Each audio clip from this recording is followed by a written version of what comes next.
लोग क्यों करते हैं वॉल्यूम टेस्ट? हमारे पास फार्मास्यूटिकल इंडस्ट्री में जब हमारा लिक्विड प्रोडक्ट जो है वो बन जाता है, फार्मास्यूटिकल इंडस्ट्री में हमारे पास सॉलिड डोसेज फॉर्म और लिक्विड डोसेज फॉर्म दोनों बनती हैं। तो अब लिक्विड डोसेज फॉर्म में जो जैसे हमारे पास सिरप्स, एलेक्सर्स, पेरेंट्रल्स ये हो गए, ये लिक्विड डोसेज फॉर्म में जो आते हैं, अब उनके लिए कुछ क्यूसी टेस्ट होते हैं। क्यूसी टेस्ट वहाँ वहीं पे फार्मास्यूटिकल इंडस्ट्री में हमारे पास क्यूसी डिपार्टमेंट होता है। उस डिपार्टमेंट का काम क्या है कि वो डिपार्टमेंट जो है वो कुछ क्यूसी टेस्ट करेगा। वो जो टेस्ट है वो अकॉर्डिंग टू बीपी और यूएसबी के रूल्स के मुताबिक हर इंडस्ट्री को कुछ स्पेसिफिकेशंस, कुछ गाइडलाइंस दी गई होती है कि आप लोगों ने ऐसे ऐसे करना है। हर इंडस्ट्री को कुछ गाइडलाइंस दी गई होती है कि आपका जो प्रोडक्ट है वो इस तरीके से आप लोगों ने मैन्युफैक्चर करना है, और फिर क्यूसी वालों को ये बताया जाता है कि आप लोगों ने इस तरह से टेस्ट करना है और फिर चेक करना है कि क्या जो प्रोडक्ट है वो उसी तरह से बना है कि नहीं। जो हम लोगों ने एक स्टैंडर्ड, एक क्वालिटी का आप लोगों को बताया है कि ये जो प्रोडक्ट है वो आपका इस स्टैंडर्ड का, इस क्वालिटी का होना चाहिए, तभी वो पेशेंट के लिए भी सेफ होगा और मार्केट में भी जो है वो प्रोडक्ट जो है वो आपका जा सकता है। तो उसके लिए कुछ टेस्ट का क्यूसी डिपार्टमेंट वाले कुछ टेस्ट करेंगे जो कि अकॉर्डिंग टू बीपी यूएसपी करेंगे। उन्होंने जिस तरीके से हमें बताया कि आप लोगों ने ये टेस्ट इस तरीके से करने हैं, तो वो उन्हीं रूल्स को, प्रोसीजर्स को फॉलो करके हम लोग कुछ टेस्ट करेंगे। तो उन टेस्ट में से एक टेस्ट है deliverable volume test for liquid dosage form. Liquid dosage form में हमारे पास सिरप, एलेक्सर्स, जो सस्पेंशन, एमल्जन्स जो आती हैं, अब उनके लिए हम लोग क्या करेंगे, वॉल्यूम टेस्ट करेंगे। इस टेस्ट का मकसद क्या है, इसका पर्पज़ ये है कि जो हमारे पास हम जो लिक्विड डोजेज फॉर्म जो प्रोडक्ट आता है, लाइक एक पेनाडोल का जो सिरप है उसके ऊपर अगर लिखा है कि ये 250 ml का है, तो क्या ये अब हम लोगों ने ये देखना है कि ये जो इसके ऊपर लेबल लगाया है कि ये 250 ml का है, क्या ये 250 ml का है कि नहीं है। इसी तरह हमारे पास पेरेंट्रल्स जो इंजेक्शंस बनते हैं, तो ये जो इंजेक्शन है, ये जो एक एम्प्यूल है, इसके ऊपर लिखा होता है कि ये 10 ml का है। तो क्या ये 10 ml का है कि नहीं, इसमें 10 ml वॉल्यूम है भी कि नहीं है, इसके लिए हम लोग क्या करेंगे, टेस्ट करेंगे। तो ये जो डिलीवरेबल वॉल्यूम टेस्ट है ये उन प्रोडक्ट्स पे अप्लाई होता है, उन प्रोडक्ट्स के लिए हम करते हैं जिनका वॉल्यूम 250 ml तक हो या इससे कम हो। 250 से ml से जो अबव वाले हैं उनके लिए हम लोग ये वाला टेस्ट जो है वो नहीं करते, वॉल्यूम वाला। क्यों करते हैं कि ये इंश्योर करने के लिए कि जो लेबल लगा हुआ है इस प्रोडक्ट के ऊपर कि ये इस प्रोडक्ट के अंदर, इस बॉटल के अंदर इतना वॉल्यूम का सिरप है या सस्पेंशन है, उतना उसमें है कि नहीं है, तो उसके लिए हम लोग टेस्ट करते हैं। अब टेस्ट कैसे करेंगे, टेस्ट की प्रिपरेशंस इस तरह करनी है कि हम लोगों ने 10 कंटेनर्स जो है वो लेने हैं, और अगर वो 10 कंटेनर्स हमारे पास रेडीमेड है तो रेडी टू यूज़ वाले हैं, तो बस हम लोग उसको डायरेक्ट ले लेंगे। अगर वो पाउडर फॉर्म में रिकन्स्टिट्यूटेड प्रिपरेशंस है तो उन कंटेनर्स को सबसे पहले क्या करना है, हम लोगों ने उतना वॉल्यूम डाल के जो वॉल्यूम जो उसके ऊपर लेबल के ऊपर लिखा होता है कि आप इसमें इतना वॉल्यूम जो है वो वाटर डालें और इसको यूज़ करें, तो हम लोग 10 कंटेनर्स लेंगे। अच्छा, प्रोसीजर क्या है, अगर हमारे पास मल्टीपल यूनिट कंटेनर है, मल्टीपल यूनिट कंटेनर लाइक अगर एक सिरप है तो उसको हम लोग वो एक एक डोज नहीं होती, वो मल्टीपल डोजेज होती हैं, और उसी एक सिरप के जो कंटेनर है अक्सर ऐसे होता है कि वो उससे एक पेशेंट भी ले रहा होता है और मल्टीपल पेशेंट्स भी ले रहे होते हैं। इसी तरह हमारे पास कुछ जो है वो वाइल्स होती हैं वैक्सीन्स की, तो वो भी मल्टी डोजेज होती हैं, तो वो भी क्या है, मल्टीपल यूनिट कंटेनर, क्योंकि उस वाइल से भी काफ़ी सारे पेशेंट्स को वो वैक्सीन जो है वो लग रही होती है। तो अब मल्टीपल यूनिट कंटेनर को हम इसके लिए क्या तरीका है इसका वॉल्यूम चेक करने के लिए, क्या करेंगे, जो बैच हमारे पास बन जाए उसमें से 10 कंटेनर्स हम लोगों ने रैंडमली पिक करने, फिर क्या करना है, वॉल्यूम जो उसके लेबल के ऊपर मेंशन है वो हम लोगों ने नोट करना है। फिर इस कंटेनर को प्रॉपर तरीके से शेक करना है। शेक करने के बाद क्या करेंगे, इसको ग्रेजुएटेड सिलेंडर में डालेंगे। वो जो ग्रेजुएटेड सिलेंडर है उसका वॉल्यूम इस वाइल से 2.5 टाइम्स जो है वो ज़्यादा ना हो, इससे 2.5 टाइम्स एक्सीड ना करे। लाइक अगर एक सिरप है वो 100 ml का है, तो ये जो ग्रेजुएटेड सिलेंडर है ये क्या हो, ये 250 ml का हो। इसी तरह अगर कोई वाइल है वो 50 ml का कोई सिरप है वो 50 ml का है, तो ये जो सिलेंडर है ये कितने का हो, ये 150 ml का हो। तो ये सिलेंडर कितने का हो, 125 ml का हो।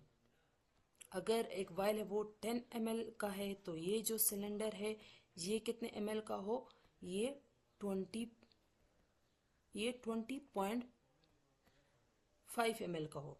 तो 2.5 टाइम्स से एक्सीड जो है ये जो ग्रेजुएटेड सिलेंडर है 2.5 टाइम्स से एक्सीड ना करे। अगर हमारा जो प्रोडक्ट है वो 100 ml का है तो ये 250 ml का होना चाहिए। अगर हमारा जो प्रोडक्ट है वो 50 ml का है तो ये कितना हो, ये 150 ml का हो ग्रेजुएटेड सिलेंडर। जो क्योंकि ये जो रूल्स हैं रेगुलेशंस हैं हमें बीपी यूएसपी में ऑलरेडी गिवन होते हैं। अच्छा, हर एक कंटेनर को हम लोग अलाउ करेंगे उसमें से जो उसमें लिक्विड है उसको ड्रेन करने का हम लोग 30 मिनट या इससे भी कम टाइम में इसको क्या करेंगे, वॉल्यूम उसमें से ड्रेन करेंगे जो हमारा जो कंटेनर है। और फिर जब उसमें सारे बबल्स जो है वो ख़त्म हो जाए उस ग्रेजुएटेड सिलेंडर में, जब हम लोगों ने लिक्विड डाल दिया तो हम लोगों ने थोड़ा टाइम वेट करना है। जब सारे एयर बबल्स जो है वो ख़त्म हो जाए उसके बाद हम लोगों ने सिलेंडर में इसका वॉल्यूम नोट करना है कि जो कितना वॉल्यूम है। अब लेबल पे वॉल्यूम जो हमें दिया हुआ है कि ये 100 ml का है, तो क्या ये 100 ml का है कि नहीं है। और सिंगल यूनिट कंटेनर के लिए तरीका क्या है, इसके लिए मेथड ये है कि सिंगल यूनिट कंटेनर में ऐसा होता है कि ज़्यादातर ये जो होते हैं इनमें इनका वॉल्यूम बहुत जो है वो कम होता है। सिंगल यूनिट कंटेनर का वॉल्यूम जो है वो बहुत कम होता है। तो इसके लिए डिस्चार्ज टाइम क्या है, 5 सेकेंड या इससे भी कम टाइम में हम लोगों ने इससे वॉल्यूम को डिस्चार्ज करना है। और सूटेबल टेयर कंटेनर ऑलरेडी वो स्टैंडर्डाइज वो हुआ हो अगेंस्ट द स्टैंडर्ड कंटेनर। फिर क्या करना है, जब इसको डाल दिया कंटेनर में, ग्रेजुएटेड सिलेंडर में या किसी कंटेनर में, इस सिंगल यूनिट कंटेनर को डाल दिया, उसके बाद क्या करना है कि उसका वेट फाइंड करना है। वेट फाइंड किया, अब इस कंटेनर का जो वेट फाइंड किया है इसमें ये वॉल्यूम भी है ना, वॉल्यूम इस सिंगल यूनिट कंटेनर का जो लिक्विड भी है। लेकिन इससे पहले हम लोगों ने क्या करना होता है, इस सिलेंडर का या बीकर का हम लोगों ने वेट फाइंड किया होता है। इसका वेट फाइंड किया है, उसके बाद हम लोगों ने इसके अंदर सिंगल यूनिट कंटेनर का वॉल्यूम डाला है, फिर वेट किया है। जब इसका वेट आ जाए तो इस वेट में से कंटेनर का वेट जो है वो हम लोग सब्ट्रैक्ट कर लेंगे, तो हमारे पास जो वेट है वो ओनली इस वॉल्यूम का आ जाएगा। फिर हम क्या करेंगे, जब इसका वेट आ जाए तो वॉल्यूम इसका कैसे फाइंड करेंगे। वॉल्यूम इस तरह हमें पता है कि डेंसिटी क्या होता है, मास पर यूनिट वॉल्यूम। तो volume is equal to mass per unit density. तो इस लिक्विड का की डेंसिटी और मास हम लोग यहाँ पे पुट करेंगे तो हमारे पास इस सिंगल यूनिट कंटेनर का वॉल्यूम आ जाएगा। और फिर हम लोग इसको कंपेयर करेंगे कि लेवल में जो इन्होंने हमें बताया कि इसमें इतना वॉल्यूम है उतना है कि नहीं है। अच्छा, एक्सेप्टेंस क्राइटेरिया क्या है, अगर मल्टीपल यूनिट कंटेनर है उसके लिए एक्सेप्टेंस क्राइटेरिया क्या है। हमारा टेस्ट जो है वो तब पास होगा मल्टीपल यूनिट कंटेनर्स के लिए अगर हमारा जो एवरेज वॉल्यूम है 10 कंटेनर्स का वो 100% से कम ना हो और किसी सिंगल कंटेनर का भी वॉल्यूम 95% से कम ना हो, तो क्या होगा, हमारा टेस्ट जो है वो पास तो होगा। लेकिन अगर हमारे पास कुछ इस तरह की कंडीशंस आ गई कि जो एवरेज वॉल्यूम है वो 100% हो, वो 100% से कम हो, लेकिन किसी एक कंटेनर का भी जो है वो 95% से कम नहीं है, तब हम क्या करेंगे। या फिर ऐसे हो कि एवरेज वॉल्यूम जो है वो 100% से कम ना हो, लेकिन किसी एक कंटेनर का वॉल्यूम 95% से कम हो मगर 90 से कम ना हो, तो तब हम लोग क्या करेंगे। तो तब अगर ये हमारे पास ऐसी कंडीशंस आ गई तो हम लोग 20 एडिशनल कंटेनर्स लेंगे, मल्टीपल यूनिट कंटेनर्स। और फिर क्या करेंगे, अगेन वही टेस्ट रिपीट करेंगे। फिर क्या करेंगे कि एवरेज वॉल्यूम, अच्छा इन 20 को फिर वो पिछले 10 के रिजल्ट के साथ ऐड करना है।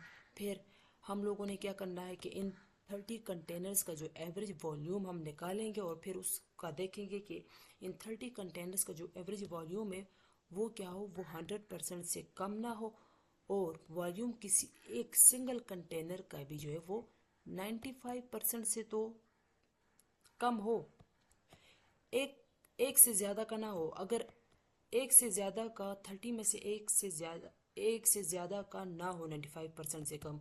लेकिन अगर एक का भी कम है तो उस एक का भी 90% से जो है वो कम ना हो वॉल्यूम। सिंगल यूनिट कंटेनर का क्या क्राइटेरिया है? इसका ये क्राइटेरिया है कि 10 कंटेनर का जो एवरेज वॉल्यूम है वो 100% से तो कम ना ही हो, लेकिन और सिंगल कंटेनर का जो वॉल्यूम है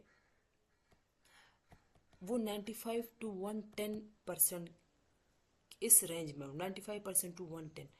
एवरेज वॉल्यूम 100% हो और हर एक सिंगल कंटेनर का जो वॉल्यूम है वो इस रेंज में हो, इससे बाहर या इससे आगे पीछे ना हो। लेकिन अगर क्या हो गया, कंडीशन ए आ गया हमारे पास कि एवरेज वॉल्यूम जो है वो 100% से कम है, लेकिन किसी एक कंटेनर का भी जो रेंज है वो 95 और 110 से बाहर नहीं है। या फिर कंडीशन ऐसी है कि एवरेज वॉल्यूम 100 से तो कम नहीं है, लेकिन किसी एक का जो है वो 95 और 110 के रेंज में नहीं आ रहा, बल्कि वो 90 टू 115 के रेंज में आ रहा है।